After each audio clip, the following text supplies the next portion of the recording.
This section is called the mood of chanting. I have many, many questions because this was really the heart of lesson 1 was being in the proper mood. Because when we're not in the proper mood, our rounds will not be good or cannot be good until we get in the proper mood. How to experience Krishna in chanting.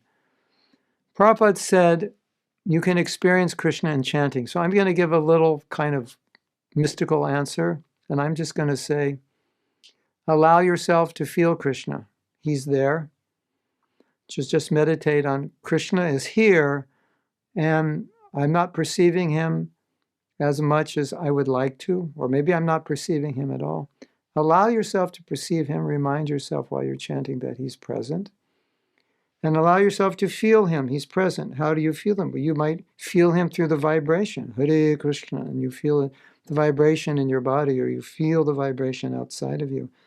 And just allow yourself to feel Krishna. Krishna is there in his name, so why am I not feeling him? Maybe I'm a little dull. Maybe I need to be more open to the fact that he is present, more conscious of the fact that he is present, and allow myself to feel Krishna's present. I don't think it's difficult, because as we chant, we're getting some inspiration, some purification, which could only happen if Krishna were present. But I will just answer it that way. As Prabhupada said, you can feel Krishna when you chant, and so I would ask you, okay, so be present, be mindful, be open, be aware to feel Krishna. Allow yourself to feel him. He's actually there. How to please the Lord with chanting?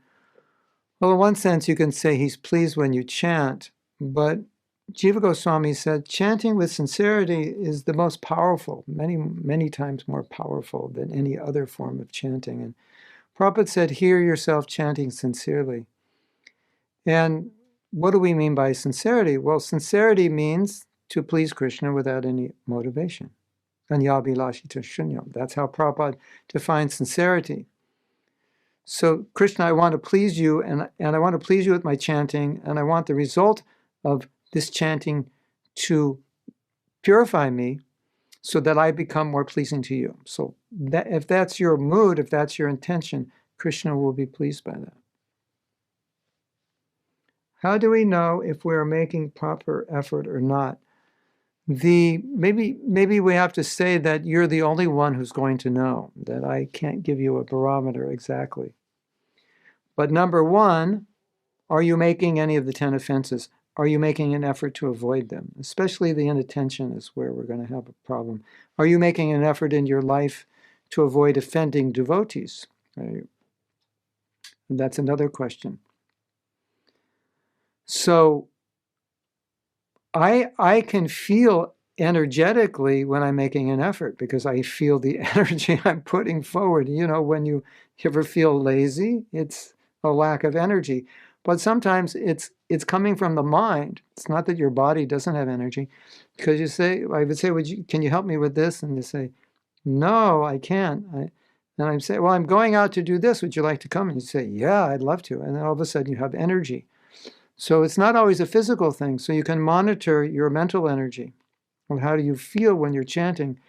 Are you actually putting in as much effort as you can? And so simple thing you can do is just ask yourself while you're chanting, could I put more energy into this? Am I putting in enough energy?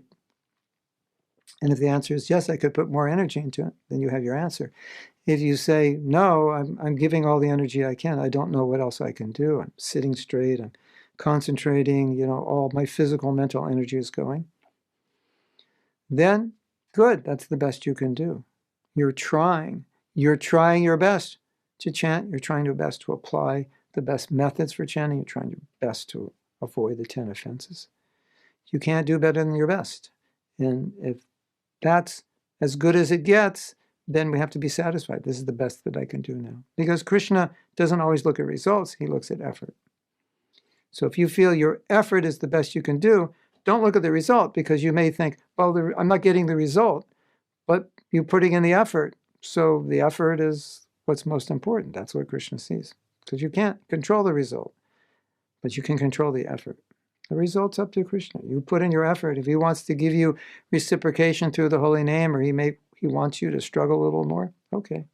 That is in his hands. What's in my hands is my effort. How to validate that we are chanting correctly or not?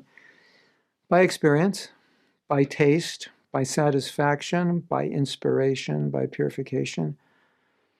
You feel purified while you're chanting, after you're chanting? Do you want to chant more? Do you feel satisfied? While you're chanting, is it difficult? Is it relishable? Is it sweet? I'm looking at my watch because I have a chanting section coming up. That's why I'm looking. Like Prabhupada said, you should know if you're, at the restaurant, you should know if you're full. Don't ask the waiter, am I full? You should know. You will feel spiritually fulfilled. You will feel satisfied. You will feel a taste. You'll feel inspired. Can we think of Krishna's lotus feet or lotus form while chanting? Prabhupada said that we should be thinking of Krishna's pastimes. That's the proper chanting. He said, but it shouldn't be artificial.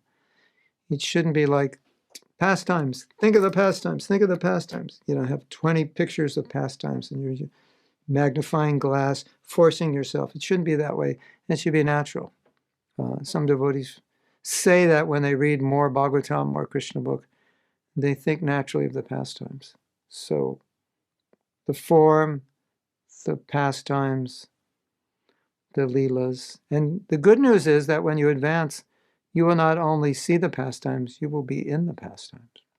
That's something to look forward to, which could explain why Thakur Haridas could chant 192 rounds, because if you're in the leela, why would you want to leave the leela? Just keep chanting, stay in the leela. I have too many services already. Why should I ask for more services while chanting? Yeah, I sometimes joke with devotees. Today I'm not chanting any rounds today because today I have too much service. We're actually asking for the mentality of service, the mentality that I just want nothing but service, the mentality that I don't want Maya, the mentality that I want to purely serve.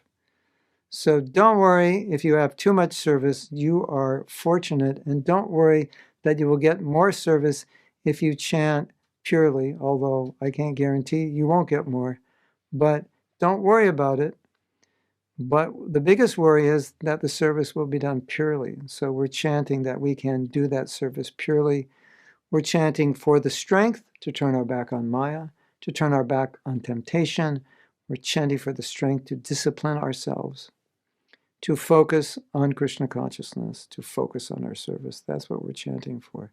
So personally, a lot of times I am not praying for service, I'm praying for empowerment to execute the service. Sometimes the service I have, I feel, is difficult or even overwhelming at times, and I'm just praying to Krishna, please give me the power to be able to serve you.